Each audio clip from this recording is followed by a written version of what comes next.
কই গো রান্না হলো? ঘর থেকে আমি কিন্তু সেন্ট পাচ্ছি। তুমি তো সেন্ট পাবাই। দেখতে পাচ্ছ বন্ধুরা কত সুন্দর রান্না করছে দাদা ভাই। কি বলবো, আমাকে দিয়েই রান্না করাচ্ছে। যতবারে মাংস বাড়িতে রান্না হয় আমাকে দিয়েই করে। আমি বাজারে গিয়েছিলাম, আমি আবার সবকিছু মাংস টাংসগুলো জলের মধ্যে পরিষ্কার করলাম, এই যে ধনেপাতা সবকিছু করলাম, ও খালি শুয়ে শুয়ে একদম না, অর্ডার করছে। একদম মিথ্যা কথা বলছে বন্ধুরা। দাদা ভাই অ্যাকচুয়ালি মাংসটা খুব সুন্দর রান্না করতে পারে, ওই জন্য দাদা ভাইকে দিয়ে রান্না করাই আমি। একদম ফালতু কথা। আর আমি রান্নাটা জানি না, পারি না রান্না করতে। ও রান্না পারে না, তাহলে কি পারে? ও নাচতে পারে ফেসবুকে, তাই তো?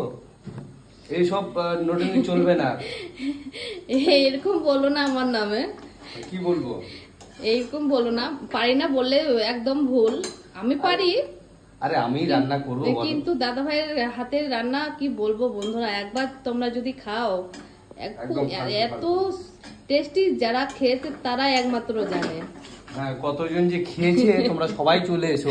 আমার ফেসবুকের যতগুলো আমার বন্ধু রয়েছে তোমরা সবাই চলে এসো তো, তারপর তোমরা আমার হাতের রান্না খেয়ে তারপর বলবে সত্যি রান্নাটা হয়েছে কিনা। দেখো দেখো বন্ধু কতটা সুন্দর, তোমরাই বলো কতটা সুন্দর হয়েছে। দেখো না কালারটা শুধু না, একবার দেখো, কালার কত তুমি দেখো, সুন্দর কই হয়েছে। কালার হয়েছে?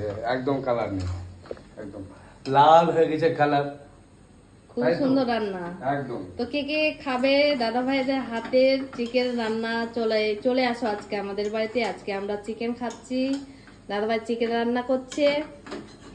তাও আজকে রান্না হচ্ছে অনেকদিন পর। রান্না করব মানে চিকেন নিয়ে আসবো, সেরকম সময় পাওয়া যায় না।